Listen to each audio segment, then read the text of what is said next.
ವರ್ಷಗಳ report card ಹಿಡಿದು ಮೌಲ್ಯಮಾಪನ ಮಾಡುವ ಸಮಯ ಬಂದೇ ಬಿಡ್ತು. ಗೆದ್ದವರು ಸಾಧಿಸಿದ್ದೇನು, ಸೋತವರ ಕೋರಿಕೆ ಏನು, ಮತದಾರರ ಮಾತು ಮತ್ತವರ ಮನಸ್ಸಿನಲ್ಲೇನಿದೆ? ಅವಲೋಕನ, ಅನಾವರಣ, ಕ್ಷೇತ್ರ ದರ್ಶನ.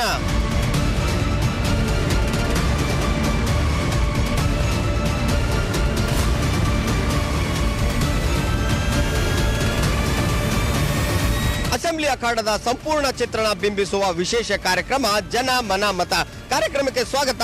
ನಾನು ಅರುಣ್ ಕುಮಾರ್ ಕದಂ.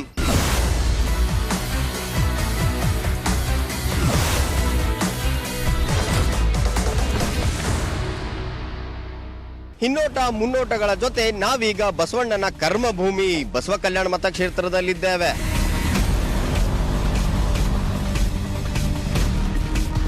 ವಿಶ್ವಗುರು ಬಸವಣ್ಣ ಅಂದ್ರೆ ಥಟ್ಟನೆ ನೆನಪಿಗೆ ಬರುವುದು ಬಸವ ಕಲ್ಯಾಣ. ಈ ಕಲ್ಯಾಣ ನಾಡಿನಲ್ಲಿ ಅಂದು 12ನೇ ಶತಮಾನದಲ್ಲಿ ವಿಶ್ವಗುರು ಬಸವಣ್ಣನವರು ಸಮಾನತೆಗಾಗಿ ಕ್ರಾಂತಿ ಹಾಗೂ ಕಾಯಕ ದಾಸೋಹ ಮಾಡಿದ್ದು ಈಗಲೂ ಇತಿಹಾಸದ ಪುಟದಲ್ಲಿದೆ. ಕ್ಷೇತ್ರದಲ್ಲಿ 2 ಬಾರಿ ಜೆಡಿಎಸ್ ಗೆದ್ದಿದ್ರೆ 1 ಬಾರಿ ಕಾಂಗ್ರೆಸ್ ವಿಜಯ ಪತಾಕೆ ಹಾರಿಸಿದೆ. ಬಿ ನಾರಾಯಣರಾವ್ ಅಕಾಲಿಕ ಸಾವಿನ ನಂತರ ಮತ್ತೆ ಬಿಜೆಪಿ 2ನೇ ಬಾರಿ ಅಧಿಕಾರದಲ್ಲಿದೆ. ಈ ಬಾರಿ 3 ಪಕ್ಷಗಳ ಅಭ್ಯರ್ಥಿಗಳು ತಾಲೀಮು ನಡೆಸುತ್ತಿದ್ದಾರೆ. ಕ್ಷೇತ್ರದ ಜಾತಿವಾರು ಮತಗಳು ಎಷ್ಟಿವೆ ಅಂತ ನೋಡೋಣ. ಕ್ಷೇತ್ರದಲ್ಲಿ ಒಟ್ಟು ಮತದಾರರು 2,41,502. ಇವರಲ್ಲಿ ಲಿಂಗಾಯತ, ಎಸ್ಸಿ, ಎಸ್ಟಿ, ಮುಸ್ಲಿಂ ಹಾಗೂ ಮರಾಠ ಸಮುದಾಯದ ಮತಗಳೇ ನಿರ್ಣಾಯಕ ಆಗಲಿವೆ. ಕ್ಷೇತ್ರದಲ್ಲಿ ಈ ಬಾರಿ ಯಾರೆಲ್ಲ ರೇಸ್ನಲ್ಲಿದ್ದಾರೆ ಅಂತ ನೋಡೋದಾದ್ರೆ, ಈ ಬಾರಿ ಬಿಜೆಪಿಯಿಂದ ಹಾಲಿ ಶಾಸಕ ಶರಣು ಸಲಗರ್ ರೆಡಿ ಇದ್ದಾರೆ. ಇದರ ಜೊತೆ ಗುಂಡುರೆಡ್ಡಿ ಹಾಗೂ ಪ್ರದೀಪ್ ವಾತಡೆ ಟಿಕೆಟ್ ಆಕಾಂಕ್ಷಿಗಳಾಗಿದ್ದಾರೆ. ಇನ್ನು ಕಾಂಗ್ರೆಸ್ನಿಂದ ಮಾಲಾ ಬಿ ನಾರಾಯಣರಾವ್, ವಿಜಯ್ ಸಿಂಗ್ ಹಾಗೂ ಧನ್ರಾಜ್ ತಾಳಂಪಳ್ಳಿ ಟಿಕೆಟ್ ಆಕಾಂಕ್ಷಿಗಳಾಗಿದ್ದಾರೆ. ಇನ್ನು ಜೆಡಿಎಸ್ನಿಂದ ಯಸ್ರಬ್ ಅಲಿ ಖಾದ್ರಿ ಕಣಕ್ಕೆ ಇಳಿಯೋದು ಫಿಕ್ಸ್ ಆಗಿದೆ. ಇದರ ನಡುವೆ ಮಾಜಿ ಶಾಸಕ ಮಲ್ಲಿಕಾರ್ಜುನ್ ಖೂಬಾ ಪಕ್ಷೇತರ ಅಭ್ಯರ್ಥಿಯಾಗಿ ಅಖಾಡಕ್ಕೆ ಧುಮುಕ್ತಿದ್ದಾರೆ. ಶಾಸಕ ಶರಣು ಸಲಗರ್ ಅವರ ಸಾಧನೆ ನೋಡೋದಾದ್ರೆ 612 ಕೋಟಿ ರೂಪಾಯಿ ವೆಚ್ಚದಲ್ಲಿ ಬಸವಣ್ಣನ ಅನುಭವ ಮಂಟಪ ನಿರ್ಮಾಣ ಮಾಡಿದ್ದಾರೆ. ಇನ್ನು 48 ಗ್ರಾಮಗಳಿಗೆ 85 ಕೋಟಿ ರೂಪಾಯಿ ವೆಚ್ಚದಲ್ಲಿ ಬಹುಗ್ರಾಮ ಕುಡಿಯುವ ನೀರಿನ ಯೋಜನೆ ಜಾರಿಯಾಗಿದೆ. ಹಳ್ಳಿ ಹಳ್ಳಿಗೂ ರಸ್ತೆ ನಿರ್ಮಾಣ ಮಾಡಿಸಿದ್ದಾರೆ. 250 ಕೋಟಿ ರೂಪಾಯಿ ವೆಚ್ಚದಲ್ಲಿ ಕೊಂಗಳಿ ಏತ ನೀರಾವರಿ ಯೋಜನೆ ಬಂದಿದೆ. ಇನ್ನು ಶರಣರ ಸ್ಮಾರಕಗಳ ನಿರ್ಮಾಣಕ್ಕೆ ಬಹುದಿನಗಳಿಂದ ಬೇಡಿಕೆ ಇದೆ. ಇದರ ಜೊತೆಗೆ ರಸ್ತೆಗಳ ಸಮಸ್ಯೆ ಹಾಗೂ ಪಟ್ಟಣದಲ್ಲಿ ಒಳಚರಂಡಿ ಸಮಸ್ಯೆ, ಪ್ರವಾಸಿಗರಿಗೆ ವಸತಿ ಕೊಠಡಿ ಸಮಸ್ಯೆ ಸೇರಿದಂತೆ ಕೆಲ ಮೂಲಭೂತ ಸಮಸ್ಯೆಗಳಿವೆ. ಕ್ಷೇತ್ರದ ಜನರ ಬೇಡಿಕೆಗಳೇನು ಅಂತ ನೋಡೋದಾದ್ರೆ, ಕ್ಷೇತ್ರದ ಗ್ರಾಮೀಣ ಭಾಗದಲ್ಲಿ ಕುಡಿಯುವ ನೀರಿನ ಸಮಸ್ಯೆ ಬಗೆಹರಿದಿಲ್ಲ. ಗಡಿ ಭಾಗದಲ್ಲಿ ಸಾರಿಗೆ ಬಸ್ ಸಮಸ್ಯೆ ಇದೆ. ಬಿಜ್ಜಳನ ಕೋಟೆ ಉಳಿಸಬೇಕಿದೆ. ಇದರ ಜೊತೆಗೆ ಪ್ರವಾಸೋದ್ಯಮ ಅಭಿವೃದ್ಧಿ ಕಾಣಬೇಕಿದೆ. ಈ ಎಲ್ಲ ಬೇಡಿಕೆಗಳೊಂದಿಗೆ ಜನ ಈ ಬಾರಿ ಎಲೆಕ್ಷನ್ಗೆ ರೆಡಿ ಆಗ್ತಿದ್ದಾರೆ.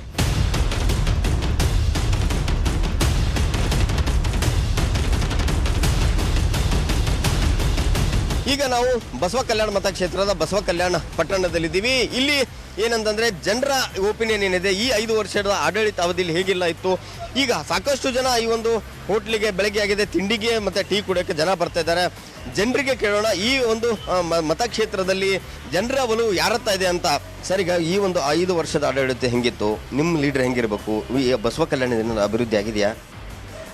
ಬಸವ ಕಲ್ಯಾಣ ಅಭಿವೃದ್ಧಿ ಆಗಿದೆ, ಬಟ್ ಮುಂದಿನ ಏನಿದೆ ಅಂದರೆ ನಮಗೆ ಎಲ್ಲರೂ ಬಿಸ್ನೆಸ್, ಯಾರ್ಯಾರು ಬಿಸ್ನೆಸ್ ಇದ್ದಾರಲ್ಲ ಅವ್ರಿಗೆ ಡೆವಲಪ್ಮೆಂಟ್ ಬೇಕು. ಬಸವ ಕಲ್ಯಾಣ ಡೆವಲಪ್ಮೆಂಟ್ ಆಯ್ತು ಅಂದರೆ ನಾವು ಡೆವಲಪ್ಮೆಂಟ್ ಆಗೋದೆ. ಯಾವ ಪಾರ್ಟಿ ಲೀಡರ ಅವ್ರು ಇವ್ರು ಅಂತ ನಮ್ಮದು ಏನು ಇಷ್ಟ ಇಲ್ಲ. ಯಾರನ್ನೂ ಬರಲಿ, ಡೆವಲಪ್ಮೆಂಟ್ ಬೇಕು ನಮಗೆ. ಎನ್ವೈರ್ಮೆಂಟ್ ಡೆವಲಪ್ಮೆಂಟ್ ಆಯ್ತು ಅಂದ್ರೆ ಹೊರಗಿನ ಮಂದಿ ಬರ್ತಾರೆ, ಟೂರಿಸ್ಟರ್ಗಳನ್ನ, ಅವ್ರು ಬಂದರೆ ನಮಗೆ ಸ್ವಲ್ಪ ಹೆಲ್ಪ್ ಆಗುತ್ತೆ. ಡೆವಲಪ್ಮೆಂಟ್ ನಮ್ಮ ಬಸವ ಕಲ್ಯಾಣ ಆಯ್ತು ಅಂದರೆ ನಮಗೆ ಚೆನ್ನಾಗ. ಈಗ 5 ವರ್ಷ ಮುಗೀತೀಗ ಮತ್ತೆ ಎಲೆಕ್ಷನ್ ಬರ್ಲತ್ತದ, ಏನು ಹೇಳ್ತೀರಿ? BJPನೇ ಬರ್ಬೇಕಂತ ಹೇಳಿ ಇಷ್ಟ ಅದ ರೀ ಸರ್. ಅದು ಕೆಲಸ ಮಾಡ್ಯಾರ್ರಿ? ಹಾಂ, ಕೆಲಸ ಮಾಡಿ. ಮತ್ತೀಗ 5 ವರ್ಷ ಮುಗೀತು, ಈಗ ಮತ್ತೆ ಎಲೆಕ್ಷನ್ ಹೊಂಟದ, ಏನಂತೀರಿ? ಹೆಂಗದ ಟ್ರೆಂಡ್ ಬಸವ ಕಲ್ಯಾಣದ? ಇಲ್ಲ, ಸರಿಯಾಗಂತೂ ಅದ ರೀ, ಎಲ್ಲ ಕರೆಕ್ಟ್. ಬಟ್ ಇನ್ನೂ ಡೆವಲಪ್ಮೆಂಟ್ ಆಗಬೇಕೆಲ್ಲ, ಕೆಲಸ ಫಾಸ್ಟ್ ಆಗಬೇಕೆಲ್ಲ. ಎಜುಕೇಷನ್ ಬಗ್ಗೆ ಭೀ ಕೆಲಸ ಇದು ಮಾಡ್ಕೋಬೇಕು.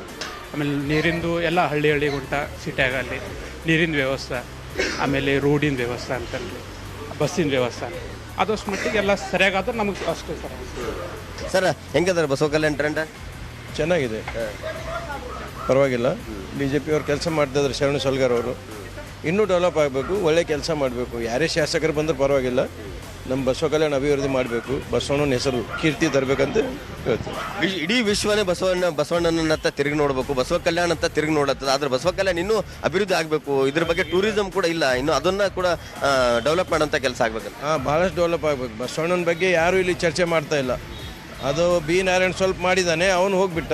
ಇವು ಇದ್ದವ್ರು ಶರಣ ಸಲ್ಗಾರ್ ಸ್ವಲ್ಪ ಚೆನ್ನಾಗಿ ಮಾಡ್ಕೋಬೇಕಂತೇಳಿ ಇದು ಮಾಡ್ತೀವಿ ಅಷ್ಟೇ. ಇಲ್ಲಿ ನೀರ ರೋಡ್ ಎಲ್ಲ ಹೆಂಗವ್ರೆ? ಎಲ್ಲ ಚೆನ್ನಾಗಿದೆ, ಪರವಾಗಿಲ್ಲ, ತೊಂದರೆ ಯಾವುದಿಲ್ಲ. ಮತ್ತೀಗ 2 ತಿಂಗಳಿನಾಗ ಎಲೆಕ್ಷನ್ ಬಂತು, ಜನರದ್ದು ಹೆಂಗದ ಟ್ರೆಂಡ್ ಅಂತಿಲ್ರಿ? ನೋಡ್ಬೇಕು, ಬಿ ಜೆ ಪಿ ಅಂತಾರೆ. ನಾವು ಮೇಲೆ ನೋಡಬೇಕಲ್ಲ ಮೋದಿಗೆ. ಇಲ್ಲಿ ಯಾರೇ ನಿಂತಿದ್ರು ನಾವು BJP ಮಾಡೋದು.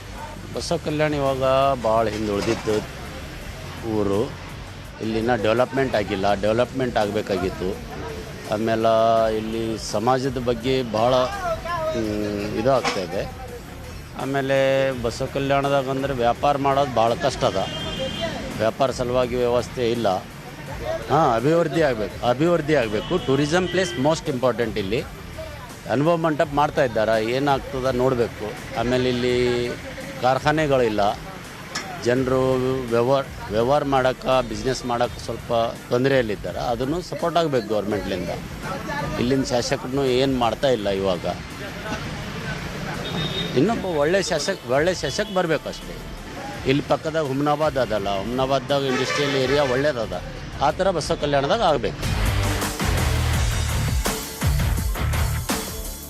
ಸರ್, ಬಸವ ಕಲ್ಯಾಣ 5 ವರ್ಷದ ಆಡಳಿತದಾಗ ಇದು ಏನು ಬೈ ಎಲೆಕ್ಷನ್ ಐತಲ್ಲ, ಅದರ ನಂತರ ಯಾವುದೇ ಆಡಳಿತ ಆಗಿಲ್ಲ, ಯಾವುದೇ ಅಭಿವೃದ್ಧಿ ಆಗಿಲ್ಲ. 5 ವರ್ಷದ ಆಡಳಿತ ಮುಂಚಿತವಾಗಿ ಕಾಂಗ್ರೆಸ್ ಪಕ್ಷದ ಏನು ಶಾಸಕರು ದಿವಂಗತ ಬಿ ನಾರಾಯಣರಾವ್ ಇದ್ದಾರಲ್ಲ, ಅವರು ತಂದಂಥ ಬಜೆಟ್ ಆಡಳಿತ ಈವರೆಗೂ ಆಗ್ತಾಯಿದೆ. ಆದರೆ ಈ ಬೈ ಎಲೆಕ್ಷನ್ ನಂತರ ಯಾವುದೇ ಆಡಳಿತ ಆಗಿಲ್ಲ. ಇಲ್ಲಿನ ಜನರಿಗೆ ಅನುಕೂಲ ಆಗಬೇಕಾದ್ರೆ ಕಾಂಗ್ರೆಸ್ ಪಕ್ಷ ಅಧಿಕಾರಕ್ಕೆ ಬರಬೇಕು, ಕಾಂಗ್ರೆಸ್ ಪಕ್ಷದ ಶಾಸಕರು ಇರಬೇಕು. ಇಲ್ಲಿ ಅಂದಾಗ ಮಾತ್ರ ಬಸವ ಕಲ್ಯಾಣ ಅಭಿವೃದ್ಧಿ ಆಗ್ಲಿಕ್ಕೆ ಸಾಧ್ಯ.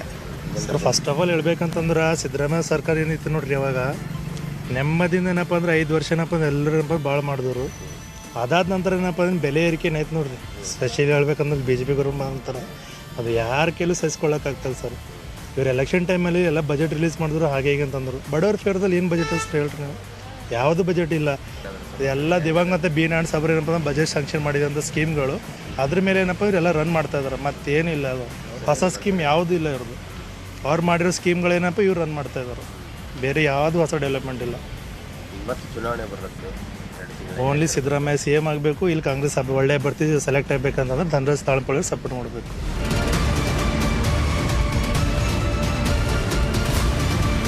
ಈಗ ನಾವು ಬಸವ ಕಲ್ಯಾಣ ಮತಕ್ಷೇತ್ರದ ಕಲ್ಕೂರ ಗ್ರಾಮದಲ್ಲಿದ್ದೀವಿ. ಈ ಕಲ್ಕೂರ ಗ್ರಾಮದಲ್ಲಿ ಕಳೆದ 5 ವರ್ಷಗಳಿಂದ ಏನೆಲ್ಲ ಅಭಿವೃದ್ಧಿ ಆಗಿದೆ, ಜನರಿಗೆ ಸರ್ಕಾರ ಮತ್ತು ಜನಪ್ರತಿನಿಧಿಗಳ ಬಗ್ಗೆ ಏನೆಲ್ಲ ಅಭಿಪ್ರಾಯ ಆಗಿದೆ ಅನ್ನೋದನ್ನ ಅವರನ್ನ ಕೇಳ್ಕೊಂಡು ಬರೋಣ ಬನ್ನಿ. ಈಗ ಎಲ್ಲಿ ಹೋಗ್ಬೇಕಮ್ಮ ನೀವು? ಎಲ್ಲಿ ನಾವು ಗುಲ್ಬರ್ಗ ಹೋಗ್ಬೇಕು ರೀ. ಬಸ್ ಇಲ್ಲ ನಮಗೆ, ನಮ್ಮ ಊರಾಗ ದಂಧೆ ಇಲ್ಲ. ಎಲ್ಲ ಅವ್ರಿಗೆ ಎಲೆಕ್ಷನ್ ಹಾಕಿ ದೊಡ್ಡವ್ರು ಮಾಡಬೇಕು. ನಾವು ನಡ್ಕೋತ ಬರಬೇಕು. ಹಿಪ್ಪರ್ಗಿ ತಾಂಡಲ್ಲಿ ಮುಂಜಾನೆ 8ಕ್ಕೆ ಬಸ್ ಬರಬೇಕು, ಸಂಜೆಗೆ 8ಕ್ಕೆ ಬಸ್ ಬೇಕು. ಈಗ ಮೇಡಮ್ ನಿಮ್ಗೆ ಎಲ್ಲಿಗೆ ಹೋಗ್ಲತ್ರಿ? ಬ್ಯಾಗ್ ಎಲ್ಲ ಎಲ್ಲಿ ಹೇಳ್ತೀರಿ ಸರ್? ಗುಲ್ಬರ್ಗ ನಡೆದೇವ್ರಿ ಸರ್.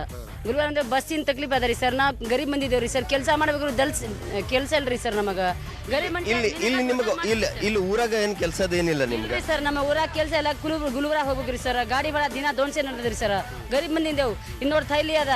ಗುಲ್ಬರ್ಗ ಹೋಗಿ ನಾ ರಾತ್ರಿ 10ಕ್ಕೆ 12ಕ್ಕೆ ಬರಬೇಕು ರೀ ಸರ್. ನಾ ಗರೀಬ್ ಮಂದಿ ಇದ್ದೇವ್ರಿ ಸರ್.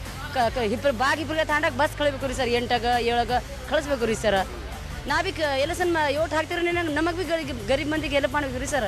ಅಲ್ಲ, ಓಟ್ ಹಾಕ್ತಿರಿ, ಓಟ್ ಹಾಕಿದ್ಮೇಲೆ ನಿಮ್ಮಲ್ಲಿ ಬಂದಾರೆ MLA ಅವ್ರು ನೋಡಕ್ಕೆ? ಬಂದಿಲ್ರಿ ಸರ್. ನಮಗೆ ಬಂದಿರಿ ಜರ ಬಸ್ಸಿಂದ ಹೆಲ್ಪ್ ಮಾಡ್ರಿ ಸರ್. ಕೆಲಸನೂ ಭೀ ಮಾಡಬೇಕು ರೀ ಸರ್. ಇಲ್ಲಿ ನಿಮ್ಗೆ ಲೋಕಲ್ ಕೆಲಸನೂ ಇಲ್ಲ, ಮತ್ತೆ ಹೋಲಕ್ಕೆ ತಿರುಗಾಡಕ್ಕೆ ಬಂದು ಬಸ್ಸು ಇಲ್ಲ? ಇಲ್ರಿ ಸರ್, ಲೋಕಲ್ ಕೆಲಸ ಇಲ್ಲ, ಬಸ್ ಭೀ ಇಲ್ರಿ ಸರ್. ಎಲೆಕ್ಷನ್ ಆಯಿತು, 5 ವರ್ಷ ಆಡಳಿತದ ನಿಧನ ಆದ್ಮೇಲೆ ಮತ್ತೆ ಬೈ ಎಲೆಕ್ಷನ್ ಆಯಿತು. ಈ ಒಂದು 2 ಅವಧಿಯಲ್ಲಿ ಹೆಂಗಿತ್ತು? ಈಗ ಮುಂದೆ ಬರೋದು ನಾಯಕರು ಹೆಂಗಿರ್ಬೇಕಂತ? ಇವಾಗೇನು ಬೈ ಎಲೆಕ್ಷನ್ಗಿಂತ ನಾರಾಯಣ ಸಾಬ್ರು ಇದ್ದರು, ಅವರು ಒಳ್ಳೆಯವರು ಇದ್ದರು, ಒಳ್ಳೆ ರೀತಿ ಕೆಲಸ ಮಾಡ್ತಿದ್ರು. ಆದರೆ ಇವಾಗೇನು ಬೈ ಎಲೆಕ್ಷನ್ ಆದಮೇಲೆ ಇವಾಗ ಶರಣು ಸಲ್ಗಾರ್ ಏನವ್ರು ಬಂದಾರ, ಭಾಳ ಒಳ್ಳೆ ರೀತಿ ಕೆಲಸ ಮಾಡ್ತಾಯಿದ್ದಾರೆ. ಒಂದು ಸಣ್ಣ ಹಳ್ಳಿ ಅದ ರೀ ನಮ್ಮದು ಕಲ್ಕೋರ. ಈ ಹಳ್ಳಿಗೆ ಸುಮಾರು 100 ಸರಿ ಬಂದು ಹೋಗ್ಯಾರ. ಅವ್ರು ಹೆಣ್ಮಗು ಹೇಳಿದ ಒಂದು ಒಳ್ಳೆ ರೀತಿಯದ ಅವರು ಪ್ರಶ್ನೆ ಬರೋಬರದ ಬಸ್ ಬರ್ತಾ ಇಲ್ಲ. ಬಸ್ ಬರೋದಕ್ಕೆ ಶಾಸಕರ ಹತ್ರ ಅರ್ಜಿನೂ ಕೊಟ್ಟಿವಿ, ಬಸ್ ಬರ್ತಾಯಿದ್ವು. ಬಸ್ ಬರ್ಲಿಕ್ಕೆ ಮೇನ್ ರೀಸನ್ ಅಂದ್ರೆ MLA ಎಲ್ಲ ಏನೂ ಅಲ್ಲ. ನಮ್ಮ ಗುಲ್ಬರ್ಗದಾಗ ಬೆಂಗಳೂರಿಗದು DM ಅದಾರ ರೀ. ಬೆಂಗಳೂರದಾಗ DM ಅದಾರ. ಅವ್ರೇನು ಮಾಡ್ತಾರೆ, ಒಂದು 4 ದಿನ ಈ ಕಡೆ ಬಸ್ ಬಂದು 5ನೇ ದಿನ ಬಸ್ ಆ ಕಡೆ ಹೋಗ್ತಾರೆ. ಅರ್ಜಿ ಕೊಟ್ಟು ಅವರು ಆ ಕಡೆ ಅವರು ತಮ್ಮ ಅಧಿಕಾರ ದರ್ಪದಿಂದ ನಮ್ಮ ರೂಟಿಗೆ ಬರೋ ಬಸ್ಗಳೆಲ್ಲ ಆ ಕಡೆ ಹಾಕೊಂಡು ಬಿಟ್ಟಾರೆ. ಶಾಸಕರು 2-3 ಸಲ ಹೇಳಿದಾಗ ಒಂದು 2 ದಿನ ಬರ್ತಾವೆ ಮತ್ತು ಆಮೇಲೆ ಬರಲ್ಲ. ಆಮೇಲೆ ಈ ಶಾಸಕರ ಬಗ್ಗೆ ಹೇಳಬೇಕಂದ್ರೆ ಭಾಳಷ್ಟು ಇದೆ ರೀ. ನಾವು ರಾತ್ರಿ 12 ಗಂಟೆ ಸಾಮಾನ್ಯ ನಾನೇ ಅಂತಲ್ಲ, ನಮ್ಮ ಊರೇ ಅಂತಿಲ್ಲ, ಯಾವುದೇ ಹಳ್ಳಿ ಜನ ಸಾಮಾನ್ಯ ಒಬ್ಬ ಕಾರ್ಯಕರ್ತ ಒಂದು ಫೋನ್ ಮಾಡಿದನಂದ್ರೆ ಅವ್ರು ಹೇಳಿ ಒಂದು ವೇಳೆ ಬ್ಯುಸಿ ಇದ್ದರು, ಒಂದು ವೇಳೆ ಫೋನ್ ಎತ್ತಲಕ್ಕೆ ಆಗಿಲ್ಲ ಅಂದ್ರೂ ಹಾಫ್ ಆನ್ ಅವರಲ್ಲಿ 1 ಅವರಲ್ಲಿ ಅದಕ್ಕೆ ರಿಪ್ಲೈ ಮಾಡ್ತಾರೆ. ರಾತ್ರಿ 12 ಗಂಟೆಗೂ ಫೋನ್ ಮಾಡಿ ಸ್ಪಂದಿಸ್ತಾರೆ. ನೀವು ಹಳ್ಳಿ ಜನ ಎಲ್ಲೂ ನಮ್ಮದೇ ಹಳ್ಳಿ ಅಲ್ಲ, ಯಾವ ಹಳ್ಳಿ ಹೋಗ್ರಿ ಶಾಸಕರು ಒಳ್ಳೆಯ ರಿಸಲ್ಟ್ ಅದ ಶಾಸಕರಿಗೆ. ಯಾಕಂದ್ರೆ ಸಾಮಾನ್ಯ ಜನರ ಬೆರೆತುಕೊಂಡು ಯಾರೊಬ್ಬರು ಶಾಸಕರು ಇದ್ದಾರೆ ನಾನು ನೋಡೇ ತಿಳಿದು ನಮ್ಮ ಕರ್ನಾಟಕದಾಗೆ ನಂಗೆ ಅನಿಸಿಮಟ್ಟಿಗೆ ಶರಣು ಸಲ ಅಂತ ಶಾಸಕರು ಯಾರು ಇಲ್ಲ ಅಂತ ನಂಗೆ ಅನಿಸ್ತದೆ. ಈಗ ನಿನ್ನ ಈ 5 ವರ್ಷ ಆಯ್ತು ಎಲೆಕ್ಷನ್ ಆಗಿ, ನಿಮ್ಮ ಊರಿಗೆ ಏನೇನು ಫೆಸಿಲಿಟೀಸ್ ಎಲ್ಲ ಬಂದವ? ಅನುಕೂಲ ಮಾಡ್ಯಾರ. ಈಗ MLA ಬಂದ ಒಳಗೆ 2 ವರ್ಷನಾಗೆ ಎಲ್ಲ ಅನುಕೂಲ ಮಾಡ್ಯಾರ. ನಮ್ಮ ಈಗ ಊರ ನೀರಿನ ರೋಡ್ ಆಗಲಿ ಏನು ಎಲ್ಲ ಅನುಕೂಲ ಮಾಡ್ಯಾರ ರೀ. ಈ ಏನು ಶ್ರವಣ ಬಂದಾರ ಎಲ್ಲ ಅನುಕೂಲ ಮಾಡ್ಯಾರ. ನಮ್ಮ ಈಗ ಗೌರ್ಮೆಂಟ್ ಸ್ಕೀಮ್ಗಳು ಏನಾದರೂ ನಿಮ್ಗೆ ಅನುಕೂಲ ಆಗ ಮನೆ ಆಗಲಿ ಬೇರೆ ಬೇರೆ ಸ್ಕೀಮ್ಗಳು ಅವು ಏನು ಆಗಿಲ್ಲ ರೀ. ನಮ್ಮ ಊರಿಗೆ ಮಾತಾಡಿ ಕೆಲಸ ಮಾತಾಡ ಭಾಳ ಚೆಂದಾಗಿ ಮಾಡ್ಯಾರ ಅವರು. ಸರ್, ಈಗ ಈ ಒಂದು 5 ವರ್ಷದಲ್ಲಿ ಆಡಳಿತಾವಧಿ ಹೆಂಗಿತ್ತು?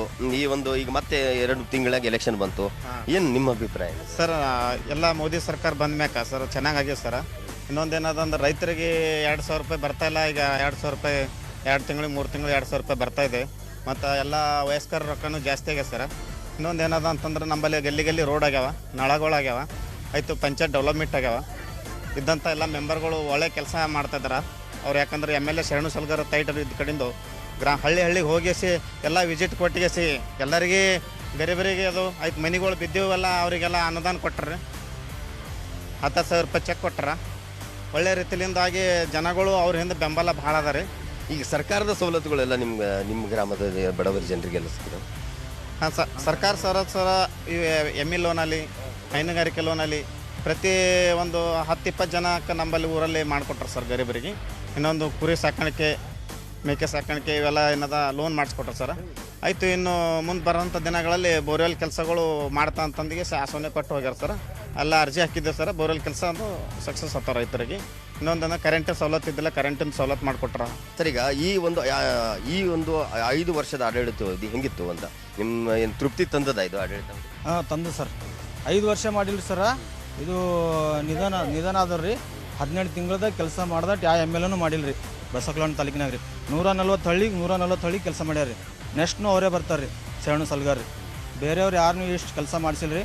ಒಂದೊಂದು ಊರಿಗೆ ಗುಡಿ ಗುಂಡ್ರಗಳಿಗೆ ರೋಡು, ಪಂಚಾಯತ್ ಡೆವಲಪ್ಮೆಂಟು, ನೀರು ಭಾಳ ಕೆಲಸ ಮಾಡ್ಯಾರ ಸರ್. ಲೋನ್ ಆಗಲಿ ಯಾವುದೇ ಹರ್ವೊಂದು ರೈತರಿಗೆ ಸೌಲಭ್ಯ ಆಗಲಿ ಹರ್ವೊಂದು ಮನೆ ಬಿದ್ದರೆ ಮನೆ ದುಡ್ಡು ಕೊಟ್ಟಿದ್ದಾರೆ. ಹರೊಬ್ಬರಿಗೆ ಇಲ್ಲ ಅಂತಲ್ಲ, ಅವ್ರ ತಗೋ ಹೋದವ್ರಿಗೆ ಯಾರೂ ಇಲ್ಲ ಅಂತ ವಾಪಸ್ ಕಳಿಸಿಲ್ಲ ಸರ್ ಇಲ್ಲಿವರೆಗೂ. ನಾವು 30 ವರ್ಷ BJPದ ಕಾರ್ಯಕರ್ತರಿದ್ದು. ನಮ್ಮದ್ರ ವೈಯಕ್ತಿಕ ಕೆಲಸ ಏನೂ ಕೇಳಿಲ್ಲ. ಸಾರ್ವಜನಿಕ ಕೆಲಸ ಒಂದು ರೋಡ್ ಮಾಡಬೇಕಾಗಿತ್ತು, ಮೇ ತಿಂಗಳು ಒಳಗಾಗಿ ಮುಗಿಸ್ತೇವೆ ಅಂದರು, ಮುಗಿಸಿಲ್ಲ. ಮತ್ತದು ನಾರಾಯಣ ಕಟ್ಟಿದ್ದು ಕಾಂಗ್ರೆಸ್ದವರು ಕಾಲೇಜು. ನಾವು ಉಪಾಧ್ಯಕ್ಷ ಇದ್ದ, ಅಧ್ಯಕ್ಷ MLA ಉಪಾಧ್ಯಕ್ಷ ಇದು ರೋಡ್ ಮಾಡಿಕೊಟ್ರಿ ಸರ್ ಅಂದ್ರೆ ಒಂದು ಮೇ ಒಳಗಾಗಿ ಮಾಡಿಕೊಡ್ತೀವಿ ಅಂದ್ರೆ ಮಾಡಿಲ್ಲ. ಎಲೆಕ್ಷನ್ ಬಂತೀವಿ. ಎರಡನೇದಾಗಿ ಬಿಲ್ಡಿಂಗ್ ಕಟ್ಟಿದ್ದಿತ್ತು, ಓಪನಿಂಗ್ ಬರಂತ ಡೇಟ್ ಕೊಟ್ಟರು. ಎಲ್ಲ ಟೆಂಟ್ ಹೊಡೆದು ಎಲ್ಲ ಮಾಡಿದ್ವು. ಆದ್ರೂ ಕೂಡ ಆ ಟೈಮಿಗೆ ಏನಪ್ಪ ಅಂದ್ರೆ ನಂಗೆ ಆಗಲ್ಲ ಅಂದರು. ಡೇಟ್ ಕೊಟ್ಟರು ಅವರೇ. ಹುಮ್ನಾದ ಮಿನಿಸ್ಟರ್ ಬಂದರು. ಆ ಮಿನಿಸ್ಟರ್ ಪ್ರೋಗ್ರಾಮ್ ಮುಗಿಸಿ ಗುಲ್ಬರ್ಗಕ್ಕೆ ನಾ 11ಕ್ಕೆ ಓಪನಿಂಗ್ ಮಾಡಿ ಬರ್ತೀವಿ ಅಂಥೇಳಿ ಅದಕ್ಕೂ ಬರಲಿಲ್ಲ. ಎರಡನೇದಾಯ್ತಾ. ಮೂರನೇದಂದ್ರೆ ಆ ಗೌರ್ಮೆಂಟಿಂದ ರೂಮ್ ಸ್ಯಾಂಕ್ಷನ್ ಆಗಿತ್ತು, ಹೈಸ್ಕೂಲ್ ರೂಮ್. ಅದಕ್ಕೆ ಡೇಟ್ ಕೊಟ್ಟರು, ಅಡಿಗಲ್ಲ ಇನ್ನು ಉದ್ಳಿ ಪೂಜೆ ಮಾಡ್ತೀವಿ ಅಂತೇಳಿ. ಅದು ಬರ್ತದೆ, ನಂಗೆ ಆಗಲ್ಲ, ಬರೋದಾಗಲ್ಲ ಅಂತ ಕೆಲಸ ಮಾಡಲಾಗ್ಯಾರೇನಂದ್ರೆ ತಾಲೂಕು ಅಧ್ಯಕ್ಷರ ಅಶೋಕ್ ಹೊಕ್ಕರೆ ಅವ್ರಿಗೆ ಕಳ್ಸಿ ಇದು ಮಾಡ್ರು, ಅದಕ್ಕೂ ಬರಲಿಲ್ಲ. ಮೂರನೇದಾಗಪ್ಪ ಅಂದ್ರೆ ಇಲ್ಲಿ ಮಹಾದೇವ್ದು ಮೊನ್ನೆ ಮಹಾಶಿವರಾತ್ರಿ ಶಿವಾಗಿದ್ದನ ಎಲ್ಲರೂ ಮೀಟಿಂಗ್ ನಮ್ಮ ಮುಡಿಗುವರೆಗೆ ಎಲ್ಲ ಲಿಂಗಾಯತ್ ಮಂದಿ ಮೀಟಿಂಗ್ ತೊಗೊಂಡ್ರು. ಅವ್ರಿಗೆ ಶರಣ ಸಲಗರ ಬರ್ತಂದ್ರೆ ಕರ್ಕೊಂಬರ್ತೀವಿ ಅಂದ್ರೆ ಅದಕ್ಕೂ ನಂಗೆ ಬರೋದಾಗಲ್ಲ ಅಂತ ಹೇಳಿದ್ರು. ನಮ್ಮ ವೈಯಕ್ತಿಕ ಕೆಲಸ ಒಂದು ಕೇಳಿಲ್ಲ. ಸಾರ್ವಜನಿಕ ಕೆಲಸ ಮುಡಿಬಿ ಹೋದ ಒಟ್ಟೆ ಏನು ಮುಡಿಬೇಕು ಆಗಿಲ್ಲ. ಅಭಿವೃದ್ಧಿ ಏನಿಲ್ಲ. ಸುತ್ತ ಹಳ್ಳಿಯಾಗ ಮಾಡ್ಯಾರ, ನಂಬಲ್ಲಿ ಮಾಡಿಲ್ಲ.